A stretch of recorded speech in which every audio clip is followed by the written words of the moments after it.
welcome.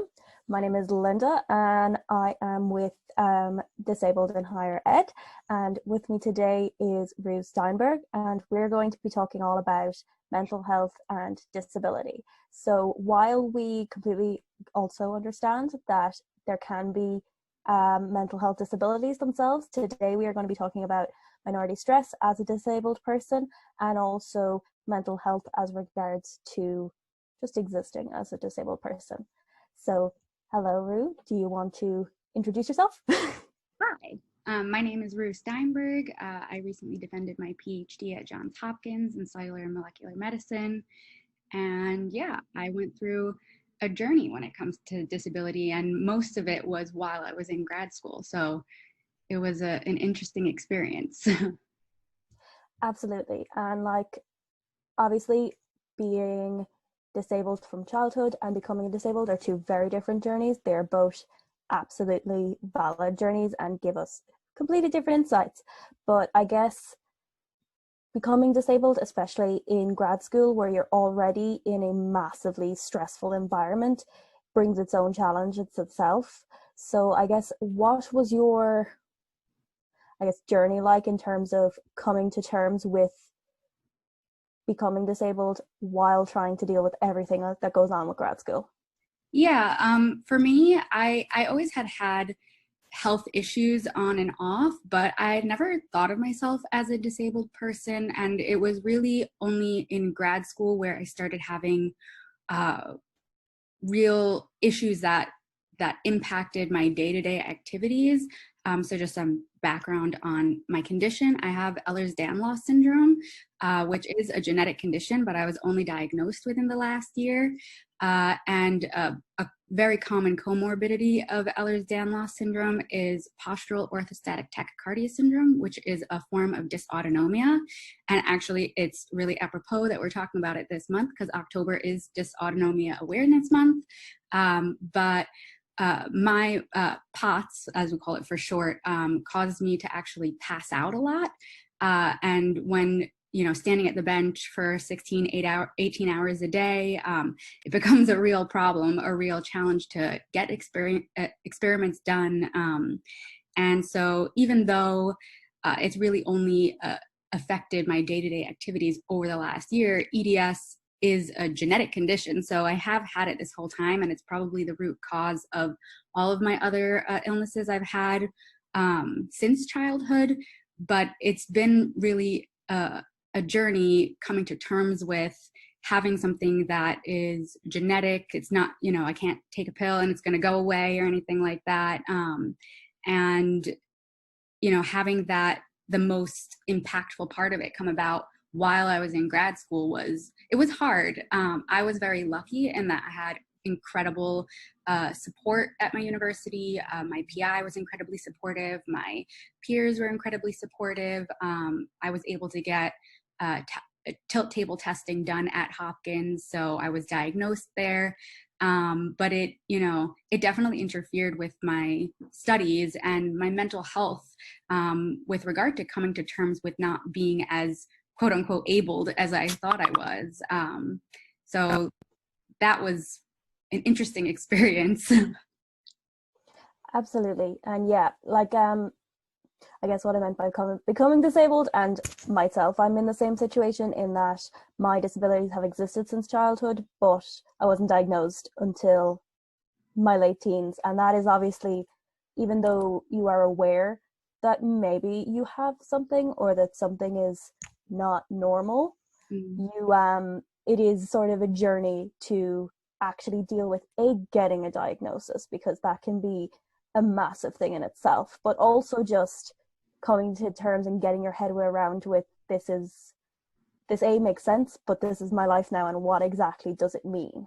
Yeah, exactly. And some of that really became apparent towards the end of my graduate school career, when even aside from doing experiments and working at the bench where I could, try and find chairs that I could make tall enough that I could sit at the bench, or, try and make accommodations for myself, there were certain, university events that it really opened my eyes to how much accessibility can be such a big problem that people don't think about if you're not someone that will affect.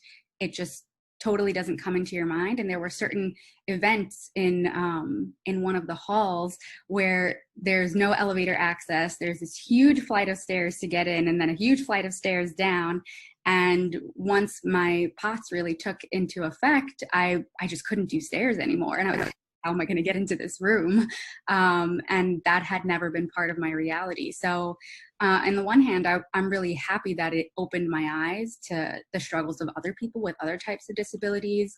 And also, you know, for the most part, my disability is invisible. You wouldn't see it when you look at me. You wouldn't, you know, it doesn't say EDS or dysautonomia across my forehead.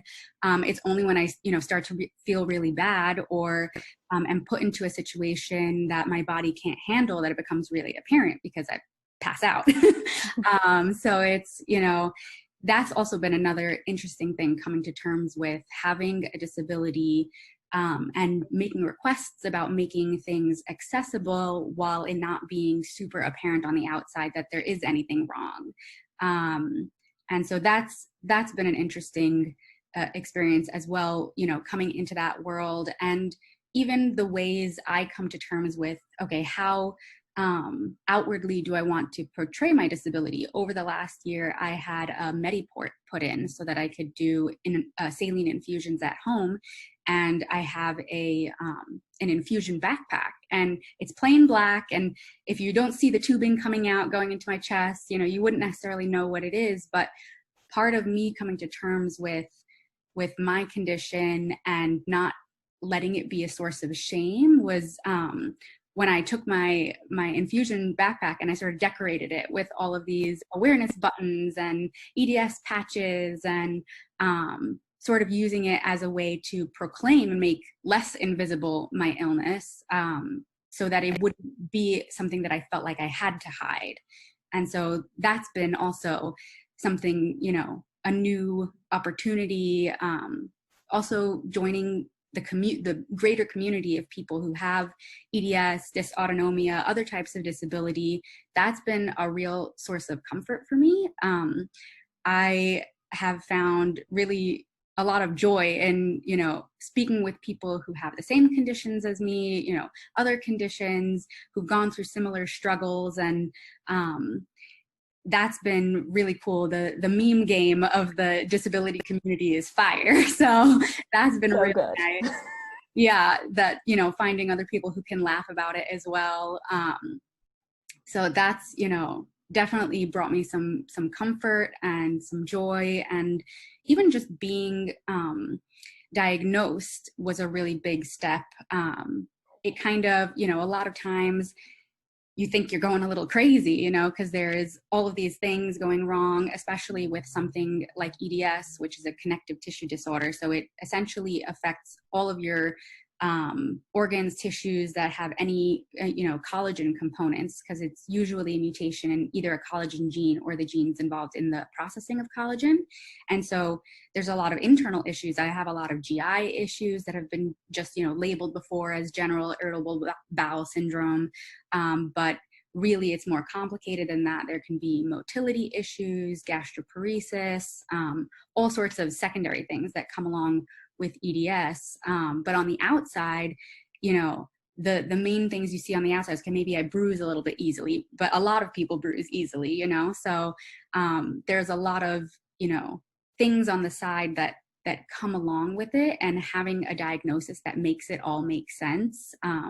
You know, instead of having, you know, 6 diagnoses for all these different things that may or may not be connected, you know, getting that you have, you know, a genetic disorder, and you know, it's not somebody who's going to tell you, you know, you have to lose weight and you're going to feel better, because so many people in the dysautonomia community, especially because the main symptom is feeling dizzy and nauseous and pre-syncope symptoms, or actually passing out, a lot of doctors just write it off as, you just need to lose weight, or it's just anxiety. And while anxiety is a huge part of being disabled, you know, you have to worry about whether or not you can get into a certain venue, or even just the anxiety of having a condition where you pass out. You know, going places by yourself can be a real source of anxiety. So it's not to say that people with these conditions don't have anxiety about them, as a byproduct, but for a doctor to just write it off and, give you anxiety meds and say it's going to make it better when that's not making it better. Having a diagnosis really does help with that aspect of it. It's very validating to know that, and when I was diagnosed, I actually was somewhat overweight and did lose about 50 pounds after my diagnosis, because I was like, oh, maybe this will make me feel better. And it didn't.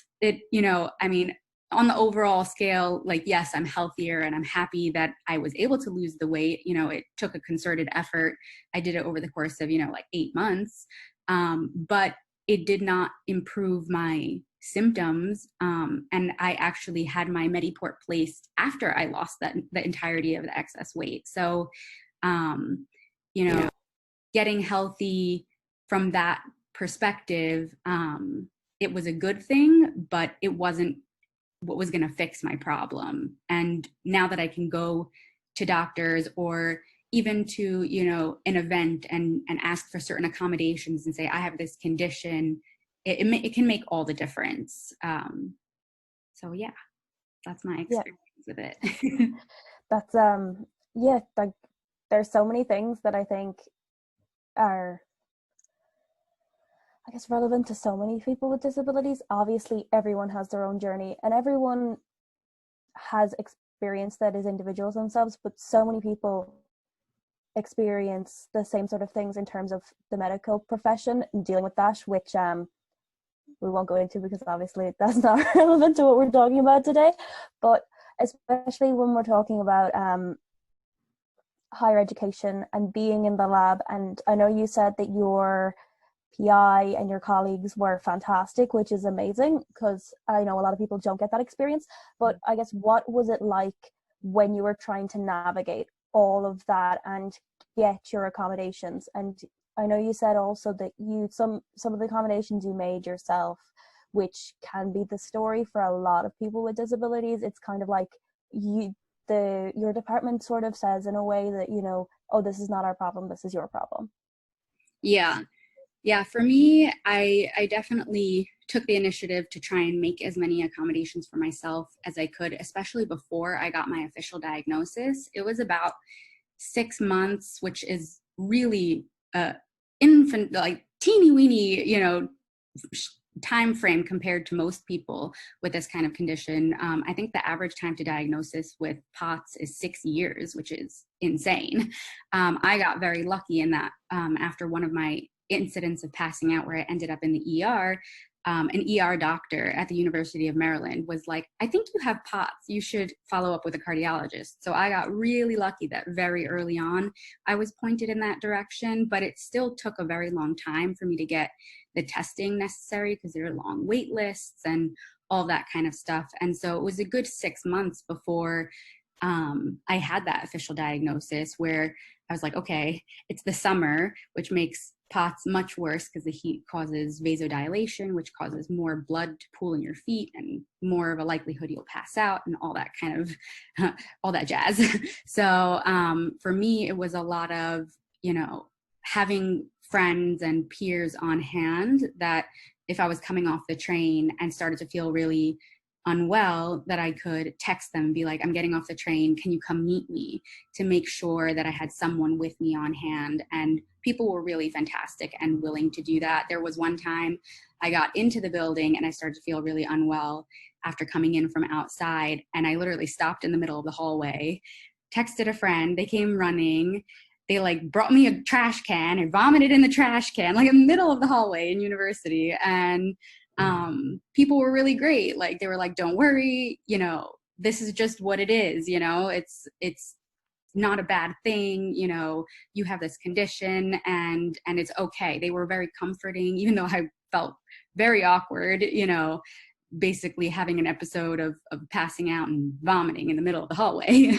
But, they made sure to get one of those wheelie office chairs and sat me down in that and wheeled me down the hallway to the lab so that I could have more privacy. And so it was a lot of, talking to the people around me who knew me, and they really were a huge part of taking care of me.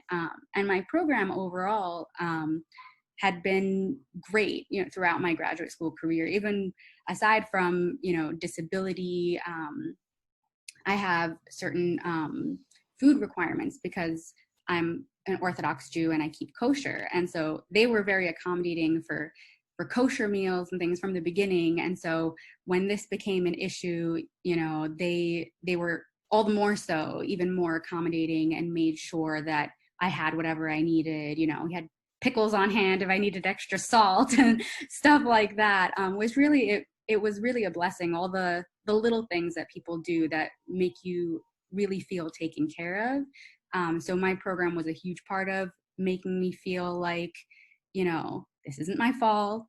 And, I'm doing the best I can. And even when it came to things like how long it took me to do certain things, I would talk to my PI or my program directors about, is it okay if I take a little longer to do XYZ, or, that kind of thing. They were always incredibly accommodating because they knew, sort of this health journey that I was going on, and they were okay with it, but I'm so aware that not everyone has such a great experience with it. And I really do feel like I got very lucky. And so I think that's part of why I want to be outspoken about it and talk about it, so we can, raise awareness for other people who are going through the same thing, that they shouldn't be afraid to ask for what they need. And even if you don't have a diagnosis, you're still entitled to certain accommodations. If you're, unable to perform XYZ tasks due to a disability, you're, entitled to speak up for yourself. And I remember after that event that I mentioned earlier, where there was a specific room that had, relatively no accessibility for handicapped people, I brought it up to the Graduate Student Association, and myself and another group on campus, more focused on disability specifically. And it became a talking point, like, okay, this is going to be something that we talk about as one of our values, to ensure that we schedule rooms that are accessible. And, having people who are willing to make those changes, and who really have, the student body's interests at heart, and know that their student body is diverse, not only in, ethnicity and race and culture and religion, but, the world of disabilities is so diverse in and of itself. And feeling included in that way is also a really important thing. Yeah, like that's super important. And I guess one thing which I think is really important to talk about when we talk about being a self-advocate and talking up for yourself, is talking about, in essentially overcoming your internalized ableism. Because when we look at things like that, oftentimes a lot of things that can affect both you and your ability to do stuff, but also your mental health, is nearly, I guess, not looking at what ableism is telling you is making you, well, like what ableism is telling you should be doing, even if it's more difficult for you that way. And I've heard someone describing it as shooting yourself in the foot. And I 100% get that, because like when I personally was in undergrad, I didn't always use my accommodations because I was like, oh, I'm not disabled enough to use those. I shouldn't be using those. And like looking back on it, I'm like, what was I doing? I literally went out of my way to make my life harder. 100%. I recently had this conversation in one of the support groups that I'm in about whether or not I wanted to get a wheelchair, because as someone with EDS and postural orthostatic tachycardia syndrome, standing for any long periods of time or walking for any long periods of time can be somewhat dangerous for me. And but on the other hand, I can walk. I have the use of my legs, thankfully. And so for me, that was a very strange thing to think about. Am I disabled enough to get a wheelchair?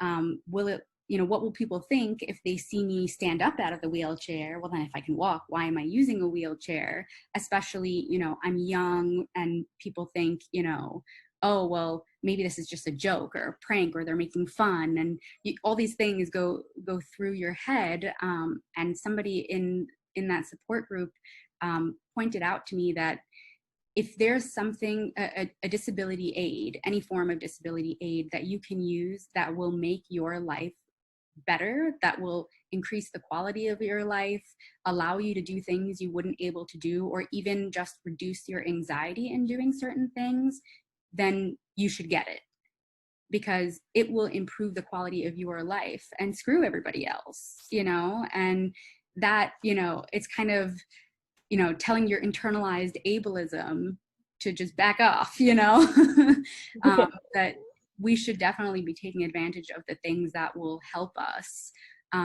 even if, we feel like people will perceive it weirdly. And most of the time, if someone does ask about it, and then you explain it, they're like, oh, that makes sense, but really it's that worry that we have of, oh, what will someone else think, when in the long run, who cares? We have to do what's best for us, what makes our lives easier. And so that's definitely a journey that I'm still on, to basically quiet that internalized ableism voice down. And even when, when I'm wearing certain clothes where you can see my port, or you can see my port line, people have said to me like, oh, well, why don't you just stick it in your shirt so nobody will see it? And I'm, things like that make me, even more so want to wear it outside of my clothing, because it's, I'm not ashamed of it. And I don't want it to become a source of shame, because other people feel like for them, it would be a source of shame, something that they have to hide. And so, yeah, it's sort of all intertwines, the internalized ableism and the invisible illness, and how much, how comfortable we are with showing our disability on the outside. It's all sort of intertwined in this big jumble of emotions that we gotta pick apart as best we can. Yeah, and I guess like when we are talking about internalized ableism, when we are talking about mental health and everything that sort of comes together, then there, what it's very, we can sometimes it can sometimes seem as if we are, going over into toxic positivity, which we absolutely do not want to do. It is 100% okay to feel pissed off if you are having, a flare, or if you're having a really bad day and you are just, that's not what we're trying to say. We're trying to say that there are ways to make your life easier in a way, and ways that you can go and change your mindset to try and not make everything fantastic, but to deal with certain things that are going to happen with life as a disabled person. So I guess in that sort of area, do you have any tips for people who are trying to start this journey of tackling their internal ableism, and also just dealing with the mental health worries or stress that come as part of being a disabled person? Yeah, I think for me, the biggest tip that I utilize, I guess, on a day-to-day basis is to just be very conscious about giving myself a break.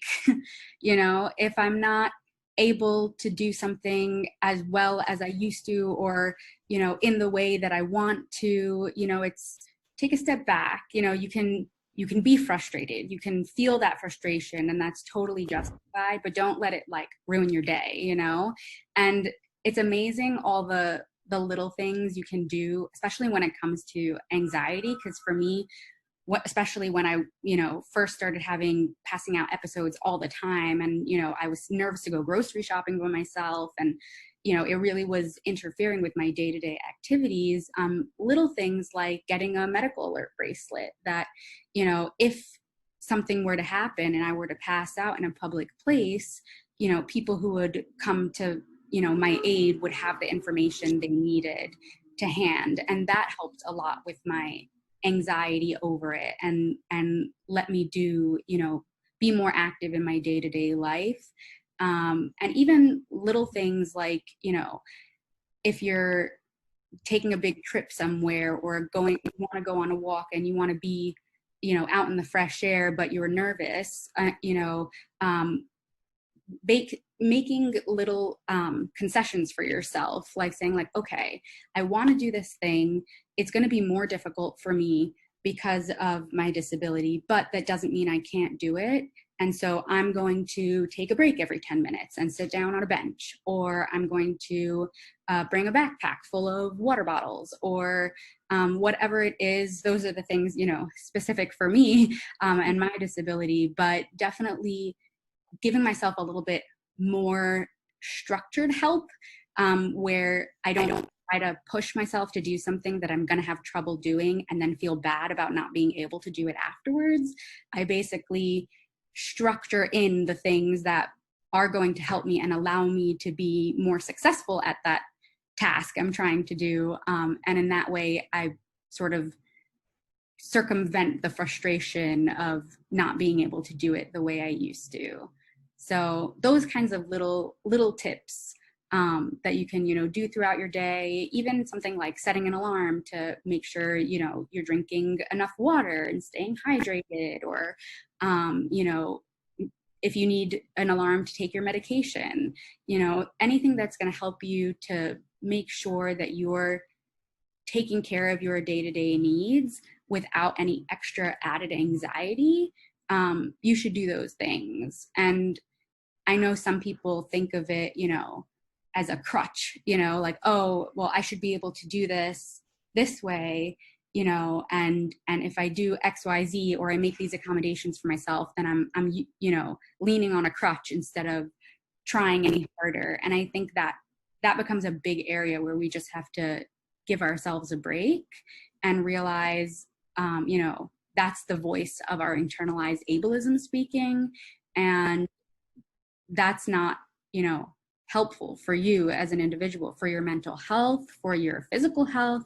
Coming to terms with your disability and the ways in which it actually does impact your life is a big part of this whole journey. And, if you are struggling with it and, not sure what things you can do for your specific disability, reach out to a support group.